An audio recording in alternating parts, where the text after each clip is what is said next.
Luc, chapitre 10.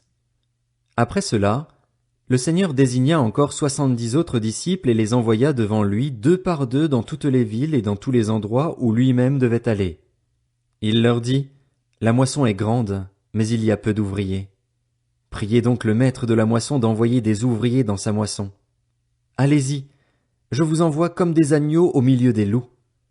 Ne prenez ni bourse, ni sac, ni sandales et ne saluez personne en chemin. Dans toute maison où vous entrerez, dites d'abord, que la paix soit sur cette maison. Et s'il se trouve là un homme de paix, votre paix reposera sur lui. Sinon, elle reviendra sur vous. Restez dans cette maison, mangez et buvez ce qu'on vous donnera, car l'ouvrier mérite son salaire. N'allez pas de maison en maison. Dans toute ville où vous entrerez et où l'on vous accueillera, mangez ce que l'on vous offrira, guérissez les malades qui s'y trouveront et dites-leur, le royaume de Dieu s'est approché de vous. Mais dans toute ville où vous entrerez et où l'on ne vous accueillera pas, allez dans les rues et dites, nous secouons contre vous même la poussière de votre ville qui s'est attachée à nos pieds. Sachez cependant que le royaume de Dieu s'est approché de vous. Je vous dis que, ce jour-là, Sodome sera traitée moins sévèrement que cette ville-là. Malheur à toi, Chorazin, malheur à toi, Bethsaïda, car si les miracles accomplis au milieu de vous l'avaient été dans Tyr et dans Sidon, il y a longtemps que leurs habitants se seraient repentis, habillés d'un sac et assis dans la cendre. C'est pourquoi, lors du jugement, Tyr et Sidon seront traités moins sévèrement que vous. Et toi, Capernaüm, qui a été élevé jusqu'au ciel, tu seras abaissé jusqu'au séjour des morts. Celui qui vous écoute m'écoute, celui qui vous rejette me rejette, et celui qui me rejette rejette celui qui m'a envoyé. Les 70 revinrent tout joyeux et dirent, Seigneur, même les démons nous sont soumis en ton nom. Jésus leur dit, Je regardais Satan tomber du ciel comme un éclair. Voici, je vous ai donné le pouvoir de marcher sur les serpents et les scorpions et sur toute la puissance de l'ennemi, et rien ne pourra vous nuire. Cependant, ne vous réjouissez pas de ce que les esprits vous sont soumis, mais réjouissez-vous de ce que vos noms sont inscrits dans le ciel. À ce moment même, Jésus fut rempli de joie par le Saint-Esprit et il dit, Je te suis reconnaissant, Père, Seigneur du ciel et de la terre, de ce que tu as caché ces choses aux sages et aux intelligents et les as révélées aux enfants. Oui, Père, je te suis reconnaissant car c'est ce que tu as voulu. Mon Père m'a tout donné et personne ne sait qui est le Fils, si ce n'est le Père, ni qui est le Père, si ce n'est le Fils et celui à qui le Fils veut le révéler. Puis il se tourna vers les disciples et leur dit en privé, Heureux les yeux qui voient ce que vous voyez. En effet, je vous le dis, beaucoup de prophètes et de rois ont désiré voir ce que vous voyez et ne l'ont pas vu, entendre ce que vous entendez et ne l'ont pas entendu. Un professeur de la loi se leva et dit à Jésus pour le mettre à l'épreuve, Maître, que dois-je faire pour hériter de la vie éternelle? Jésus lui dit, Qu'est-il écrit dans la loi? Qui lis-tu? Il répondit, Tu aimeras le Seigneur, ton Dieu, de tout ton cœur, de toute ton âme, de toute ta force et de toute ta pensée, et ton prochain comme toi-même. Tu as bien répondu, lui dit Jésus. Fais cela et tu vivras. Mais lui, voulant se justifier, dit à Jésus, Et qui est mon prochain? Jésus reprit la parole et dit, Un homme descendait de Jérusalem à Jéricho. Il tomba entre les mains de brigands qui le dépouillèrent, le rouèrent de coups et s'en allèrent en le laissant à moitié mort. Un prêtre qui, par hasard, descendait par le même chemin vit cet homme et passa à distance. De même aussi un lévite arriva à cet endroit. Il le vit et passa à distance. Mais un samaritain qui voyageait arriva près de lui et fut rempli de compassion lorsqu'il le vit. Il s'approcha et banda ses plaies en y versant de l'huile et du vin. Puis il le mit sur sa propre monture, le conduisit dans une auberge et prit soin de lui. Le lendemain, à son départ, il sortit 2 pièces d'argent, les donna à l'aubergiste et dit, Prends soin de lui, et ce que tu dépenseras en plus, je te le rendrai à mon retour. Lequel de ces 3 te semble avoir été le prochain de celui qui était tombé au milieu des brigands? C'est celui qui a agi avec bonté envers lui, répondit le professeur de la loi. Jésus lui dit donc, Va agir de la même manière, toi aussi. Comme Jésus était en chemin avec ses disciples, il entra dans un village, et une femme du nom de Marthe l'accueillit dans sa maison. Elle avait une sœur appelée Marie, qui s'assit aux pieds de Jésus et écoutait ce qu'il disait. Marthe était affairée aux nombreuses tâches du service. Elle survint et dit, « Seigneur, cela ne te fait-il rien que ma sœur me laisse seule pour servir? Dis-lui donc de venir m'aider. » Jésus lui répondit, « Marthe, Marthe, tu t'inquiètes et tu t'agites pour beaucoup de choses, mais une seule est nécessaire. Marie a choisi la bonne part, elle ne lui sera pas enlevée. » Luc, chapitre 11. Jésus priait un jour dans un certain endroit. Quand il eut fini, un de ses disciples lui dit, « Seigneur, enseigne-nous à prier, tout comme Jean l'a enseigné à ses disciples. » Il leur dit, « Quand vous priez, dites, « Notre Père céleste, que la sainteté de ton nom soit respectée, que ton règne vienne, que ta volonté soit faite sur la terre comme au ciel. Donne-nous chaque jour notre pain quotidien. Pardonne-nous nos péchés, car nous aussi nous pardonnons à toute personne qui nous offense, et ne nous expose pas à la tentation, mais délivre-nous du mal. » Il leur dit encore, « Supposons que l'un de vous ait un ami et qu'il aille le trouver au milieu de la nuit pour lui dire, « Mon ami, prête-moi 3 pains, car un de mes amis est arrivé de voyage chez moi et je n'ai rien à lui offrir. » Supposons que, de l'intérieur de sa maison, cet ami lui réponde, « Ne m'ennuie pas, la porte est déjà fermée, mes enfants et moi sommes au lit, je ne peux pas me lever pour te donner des pains. » Je vous le dis, même s'il ne se lève pas pour les lui donner parce que c'est son ami, il se lèvera à cause de son insistance et lui donnera tout ce dont il a besoin. Et moi, je vous dis, demandez et l'on vous donnera. Cherchez et vous trouverez. Frappez et l'on vous ouvrira. En effet, tous ceux qui demandent reçoivent, celui qui cherche trouve et l'on ouvrira à celui qui frappe. Quel père parmi vous donnera une pierre à son fils, s'il lui demande du pain? Ou bien s'il demande un poisson, lui donnera-t-il un serpent au lieu d'un poisson? Ou bien s'il demande un œuf, lui donnera-t-il un scorpion? Si donc, mauvais comme vous l'êtes, vous savez donner de bonnes choses à vos enfants, le Père céleste donnera d'autant plus volontiers le Saint-Esprit à ceux qui le lui demandent. Jésus chassa un démon qui était muet. Lorsque le démon fut sorti, le muet se mit à parler, et la foule fut dans l'admiration. Cependant, quelques-uns dirent, « C'est par Béelzébul, le prince des démons, qu'il chasse les démons. » D'autres, pour le mettre à l'épreuve, lui demandaient un signe venant du ciel. Comme Jésus connaissait leurs pensées, il leur dit, « Tout royaume confronté à des luttes internes est dévasté et les maisons s'écroulent l'une sur l'autre. Si donc Satan lutte contre lui-même, comment son royaume subsistera-t-il, puisque vous dites que je chasse les démons par Béelzébul? Et si moi, je chasse les démons par Béelzébul, vos disciples, par qui les chassent-ils? C'est pourquoi ils seront eux-mêmes vos juges. Mais si c'est par le doigt de Dieu que je chasse les démons, alors le royaume de Dieu est venu jusqu'à vous. Lorsqu'un homme fort et bien armé garde sa maison, ce qu'il possède est en sécurité. Mais, si un autre plus fort que lui survient et le maîtrise, il lui enlève toutes les armes sur lesquelles il comptait et distribue ses biens à d'autres. Celui qui n'est pas avec moi est contre moi, et celui qui ne rassemble pas avec moi disperse. Lorsqu'un esprit impur est sorti d'un homme, il va dans des endroits arides pour chercher du repos. Comme il n'en trouve pas, il dit, « Je retournerai dans ma maison, d'où je suis sorti. » À son arrivée, il la trouve balayée et bien rangée. Alors il s'en va prendre 7 autres esprits plus mauvais que lui. Ils entrent dans la maison, s'y installent, et la dernière condition de cet homme est pire que la première. Jésus parlait encore quand une femme se mit à lui dire, du milieu de la foule, « Heureux le ventre qui t'a porté!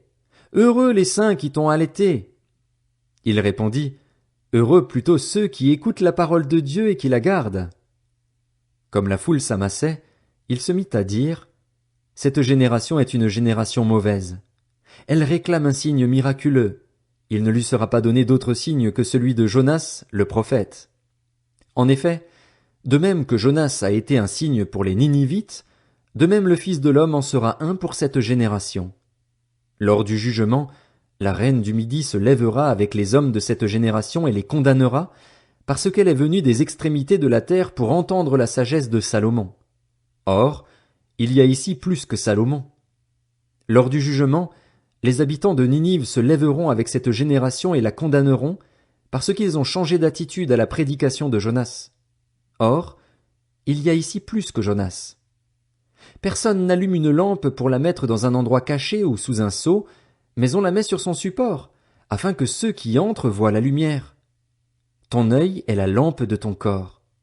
Lorsque ton œil est en bon état, tout ton corps est éclairé. Mais lorsque ton œil est en mauvais état, ton corps aussi est dans les ténèbres. Veille donc à ce que la lumière qui est en toi ne soit pas ténèbres. Si donc ton corps tout entier est éclairé, sans aucune partie dans les ténèbres, il sera entièrement éclairé comme lorsque la lampe t'éclaire de sa lueur. Pendant que Jésus parlait, un pharisien l'invita à dîner chez lui.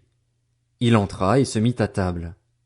Le pharisien vit avec étonnement qu'il ne s'était pas lavé avant le repas.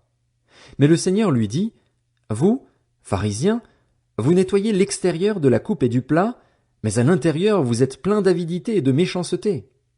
Homme dépourvu de bon sens, celui qui a fait l'extérieur n'a-t-il pas fait aussi l'intérieur? Faites plutôt don de ce que vous avez à l'intérieur, et alors tout sera pur pour vous. Mais malheur à vous, pharisiens, parce que vous payez la dîme de la menthe, de la rue et de chaque plante, et que vous négligez la justice et l'amour de Dieu. Voilà ce qu'il fallait pratiquer, sans négliger le reste. Malheur à vous, pharisiens, parce que vous aimez occuper les sièges d'honneur dans les synagogues et être salués sur les places publiques. Malheur à vous, spécialistes de la loi et pharisiens hypocrites, parce que vous êtes comme des tombeaux qu'on ne remarque pas et sur lesquels on marche sans le savoir. Un des professeurs de la loi prit la parole et lui dit, « Maître, en parlant ainsi, c'est aussi nous que tu insultes. » Jésus répondit, « Malheur à vous aussi, professeurs de la loi, parce que vous chargez les hommes de fardeaux difficiles à porter, que vous ne touchez pas vous-même d'un seul doigt. Malheur à vous, parce que vous construisez les tombeaux des prophètes que vos ancêtres ont tués. Vous rendez donc témoignage aux actes de vos ancêtres et vous les approuvez, car eux, ils ont tué les prophètes et vous construisez leurs tombeaux. C'est pourquoi la sagesse de Dieu a dit, « Je leur enverrai des prophètes et des apôtres, ils tueront les uns et persécuteront les autres, afin qu'il soit demandé compte à cette génération du sang de tous les prophètes qui a été versé depuis la création du monde, depuis le sang d'Abel jusqu'au sang de Zacharie, tué entre l'autel et le temple. Oui, je vous le dis, il en sera demandé compte à cette génération. Malheur à vous, professeurs de la loi, parce que vous avez enlevé la clé de la connaissance. Vous n'êtes pas entrés vous-même et ceux qui voulaient entrer, vous les en avez empêchés. » Comme il leur disait cela, les spécialistes de la loi et les pharisiens commencèrent à s'acharner contre lui et à le faire parler sur bien des sujets. Ils lui tendaient des pièges pour surprendre une parole sortie de sa bouche afin de pouvoir l'accuser. Luc, chapitre 12. Pendant ce temps, les gens s'étaient rassemblés par milliers, au point de s'écraser les uns les autres. Jésus se mit à dire à ses disciples, « Avant tout, méfiez-vous du levain des pharisiens, qui est l'hypocrisie. Il n'y a rien de caché qui ne doive être découvert, ni de secret qui ne doivent être connus. C'est pourquoi tout ce que vous aurez dit dans l'obscurité sera entendu en plein jour, et ce que vous aurez dit à l'oreille dans les chambres sera proclamé sur les toits. Je vous le dis, à vous qui êtes mes amis, ne redoutez pas ceux qui tuent le corps et qui, après cela, ne peuvent rien faire de plus. Je vais vous montrer qui vous devez redouter. Redoutez celui qui, après avoir tué, a le pouvoir de jeter en enfer. Oui, je vous le dis, c'est lui que vous devez redouter. Ne vend-on pas 5 moineaux pour 2 petites pièces? Cependant, aucun d'eux n'est oublié devant Dieu. Même vos cheveux sont tous comptés. N'ayez donc pas peur. Vous valez plus que beaucoup de moineaux. Je vous le dis, toute personne qui se déclarera pour moi devant les hommes, le Fils de l'homme se déclarera aussi pour elle devant les anges de Dieu. Mais celui qui m'aura renié devant les hommes sera renié devant les anges de Dieu. Toute personne qui dira une parole contre le Fils de l'homme, cela lui sera pardonné. Mais celui qui aura blasphémé contre le Saint-Esprit, le pardon ne lui sera pas accordé. Quand on vous conduira dans les synagogues, ou devant les magistrats et les autorités, ne vous inquiétez pas de la manière dont vous vous défendrez ni de ce que vous direz. En effet, Le Saint-Esprit vous enseignera au moment même ce qu'il faudra dire. Du milieu de la foule, quelqu'un dit à Jésus, « Maître, dis à mon frère de partager notre héritage avec moi. » Jésus lui répondit, « Qui m'a établi pour être votre juge ou pour faire vos partages? » Puis il leur dit, « Gardez-vous avec soin de toute soif de posséder, car la vie d'un homme ne dépend pas de ses biens, même s'il est dans l'abondance. » Il leur dit cette parabole. Les terres d'un homme riche avaient beaucoup rapporté. Il raisonnait en lui-même, disant, « Que vais-je faire? En effet, je n'ai pas de place pour rentrer ma récolte. Voici ce que je vais faire, se dit-il. J'abattrai mes greniers, j'en construirai de plus grands, j'y amasserai toute ma récolte et tous mes biens, et je dirai à mon âme, « Mon âme, tu as beaucoup de biens en réserve pour de nombreuses années. Repose-toi, mange, bois et réjouis-toi. » Mais Dieu lui dit, « Homme dépourvu de bon sens, cette nuit même, ton âme te sera redemandée, et ce que tu as préparé, pour qui cela sera-t-il? » Voilà quelle est la situation de celui qui amasse des trésors pour lui-même et qui n'est pas riche pour Dieu. Jésus dit ensuite à ses disciples, « C'est pourquoi je vous le dis, ne vous inquiétez pas pour votre vie de ce que vous mangerez, ni pour votre corps de ce dont vous serez habillés. La vie est plus que la nourriture et le corps plus que le vêtement. Observez les corbeaux. Ils ne sèment pas et ne moissonnent pas. Ils n'ont ni cave ni grenier, et Dieu les nourrit. Vous valez beaucoup plus que les oiseaux. Qui de vous peut, par ses inquiétudes, ajouter un instant à la durée de sa vie? Si donc vous ne pouvez rien faire, même pour si peu, pourquoi vous inquiétez-vous du reste? Observez comment poussent les plus belles fleurs. Elles ne travaillent pas et ne tissent pas. Cependant, je vous dis que Salomon lui-même, dans toute sa gloire, n'a pas eu d'aussi belle tenue que l'une d'elles. Si Dieu habille ainsi l'herbe qui est aujourd'hui dans les champs et qui demain sera jetée au feu, il le fera d'autant plus volontiers pour vous, gens de peu de foi. Et vous, ne cherchez pas ce que vous mangerez ni ce que vous boirez, et ne soyez pas inquiets. En effet, tout cela, ce sont les membres des autres peuples du monde qui le recherchent. Votre Père sait que vous en avez besoin. Recherchez plutôt le royaume de Dieu, et tout cela vous sera donné en plus. N'aie pas peur, petit troupeau, car votre Père a trouvé bon de vous donner le royaume. Vendez ce que vous possédez et faites don de l'argent. Faites-vous des bourses qui ne s'usent pas, un trésor inépuisable dans le ciel, où le voleur n'approche pas et où la mite ne détruit pas. En effet, là où est votre trésor, là aussi sera votre cœur. Mettez une ceinture à votre taille et tenez vos lampes allumées. Soyez comme des hommes qui attendent que leur maître revienne des noces, afin de lui ouvrir dès qu'il arrivera et frappera. Heureux ces serviteurs que le maître, à son arrivée, trouvera éveillés. Je vous le dis en vérité, il mettra sa ceinture, les fera prendre place à table et s'approchera pour les servir. Qu'il arrive au milieu ou vers la fin de la nuit, heureux sont ces serviteurs, s'il les trouve éveillés. Vous le savez bien, si le maître de la maison connaissait l'heure à laquelle le voleur doit venir, il resterait éveillé et ne laisserait pas percer les murs de sa maison. Vous donc aussi, tenez-vous prêts, car le Fils de l'homme viendra à l'heure où vous n'y penserez pas. Pierre lui dit, « Seigneur, est-ce à nous que tu adresses cette parabole, ou bien à tout le monde ?» Le Seigneur dit, « Quel est donc l'intendant fidèle et prudent que le maître établira responsable de ses employés pour leur donner la nourriture au moment voulu? Heureux le serviteur que son maître, à son arrivée, trouvera occupé à son travail. Je vous le dis en vérité, il l'établira responsable de tous ses biens. Mais si ce serviteur se dit en lui-même, « Mon maître tarde à venir », s'il se met à battre les autres serviteurs et servantes, à manger, à boire et à s'enivrer, alors le maître de ce serviteur viendra le jour où il ne s'y attend pas et à l'heure qu'il ne connaît pas. Il le punira sévèrement et lui fera partager le sort des infidèles. Le serviteur qui a connu la volonté de son maître mais qui n'a rien préparé ni fait pour s'y conformer sera battu d'un grand nombre de coups. En revanche, celui qui ne l'a pas connu et qui a fait des choses dignes de punition sera battu de peu de coups. On demandera beaucoup à qui l'on a beaucoup donné, et l'on exigera davantage de celui à qui l'on a beaucoup confié. Je suis venu jeter un feu sur la terre. Combien je voudrais qu'il soit déjà allumé? Il y a un baptême dont je dois être baptisé, et quelle angoisse pour moi jusqu'à ce qu'il soit accompli. Pensez-vous que je sois venu apporter la paix sur la terre? Non, vous dis-je, mais la division. En effet, désormais, s'il y a 5 personnes dans une famille, elles seront divisées, 3 contre 2 et 2 contre 3, le père contre le fils et le fils contre le père, la mère contre la fille et la fille contre la mère, la belle-mère contre la belle-fille et la belle-fille contre la belle-mère. Il dit encore aux foules, quand vous voyez un nuage se lever à l'ouest, vous dites aussitôt, la pluie vient, et c'est ce qui se passe. Quand vous voyez souffler le vent du sud, vous dites, il fera chaud, et c'est ce qui arrive. Hypocrite, vous savez reconnaître l'aspect de la terre et du ciel. Comment se fait-il que vous ne reconnaissiez pas ce temps-ci? Et pourquoi ne discernez-vous pas par vous-même ce qui est juste? Lorsque tu vas avec ton adversaire devant le magistrat, tâche en chemin de t'arranger avec lui, de peur qu'il ne te traîne devant le juge, que le juge ne te livre à l'officier de justice et que celui-ci ne te mette en prison. Je te le dis, tu n'en sortiras pas avant d'avoir payé jusqu'au dernier centime. Luc, chapitre 13.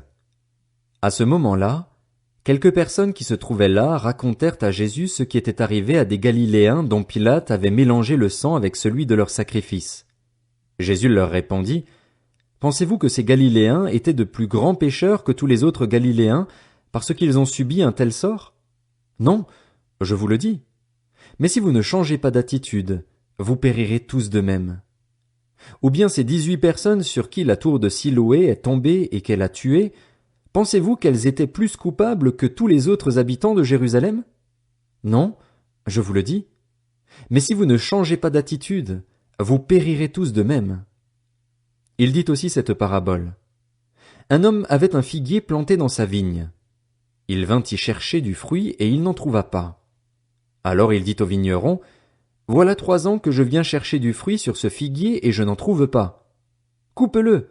Pourquoi occupe-t-il la terre inutilement? » Le vigneron lui répondit, « Seigneur, laisse-le encore cette année. Je creuserai tout autour et j'y mettrai du fumier. Peut-être à l'avenir donnera-t-il du fruit. Sinon, tu le couperas. » Jésus enseignait dans une des synagogues le jour du sabbat. Or il y avait là une femme habitée par un esprit qui la rendait infirme depuis 18 ans. Elle était courbée et ne pouvait pas du tout se redresser. Lorsqu'il la vit, Jésus lui adressa la parole et lui dit, « Femme, tu es délivrée de ton infirmité. » Il posa les mains sur elle. Immédiatement elle se redressa et elle se mit à célébrer la gloire de Dieu. Mais le chef de la synagogue, indigné de ce que Jésus avait fait une guérison un jour de sabbat, dit à la foule, « Il y a 6 jours pour travailler. Venez donc vous faire guérir ces jours-là et non pas le jour du sabbat. » Le Seigneur lui répondit en ces termes, « Hypocrite, le jour du sabbat, chacun de vous ne détache-t-il pas son bœuf ou son âne de la mangeoire pour le mener boire? Et cette femme, qui est une fille d'Abraham et que Satan tenait attachée depuis 18 ans, ne fallait-il pas la délivrer de cette chaîne le jour du sabbat? » Ces paroles remplirent de honte tous ses adversaires, et la foule entière se réjouissait de toutes les merveilles qu'il faisait. Il dit encore, « À quoi le royaume de Dieu ressemble-t-il et à quoi le comparerai-je? Il ressemble à une graine de moutarde qu'un homme a prise et plantée dans son jardin. Elle pousse, devient un grand arbre, et les oiseaux du ciel habitent dans ses branches. » Il dit encore, « À quoi comparerai-je le royaume de Dieu? Il ressemble à du levain qu'une femme a pris et mis dans 3 mesures de farine pour faire lever toute la pâte. » Jésus traversait les villes et les villages, et il enseignait en faisant route vers Jérusalem. Quelqu'un lui dit, « Seigneur, n'y a-t-il que peu de gens qui soient sauvés? » Il leur répondit, « Efforcez-vous d'entrer par la porte étroite. En effet, je vous le dis, beaucoup chercheront à entrer et ne le pourront pas. Quand le maître de la maison se sera levé et aura fermé la porte, vous qui êtes dehors, vous commencerez à frapper à la porte en disant, « Seigneur, Seigneur, ouvre-nous !» Il vous répondra, « Je ne sais pas d'où vous êtes. » Alors vous vous mettrez à dire, « Nous avons mangé et bu devant toi, et tu as enseigné dans nos rues. » Il répondra, « Je vous le dis, je ne sais pas d'où vous êtes. Éloignez-vous de moi, vous tous qui commettez l'injustice. » C'est là qu'il y aura des pleurs et des grincements de dents, quand vous verrez Abraham, Isaac, Jacob et tous les prophètes dans le royaume de Dieu et que vous serez jetés dehors. On viendra de l'est et de l'ouest, du nord et du sud, et l'on se mettra à table dans le royaume de Dieu. Certains parmi les derniers seront les premiers, et d'autres parmi les premiers seront les derniers.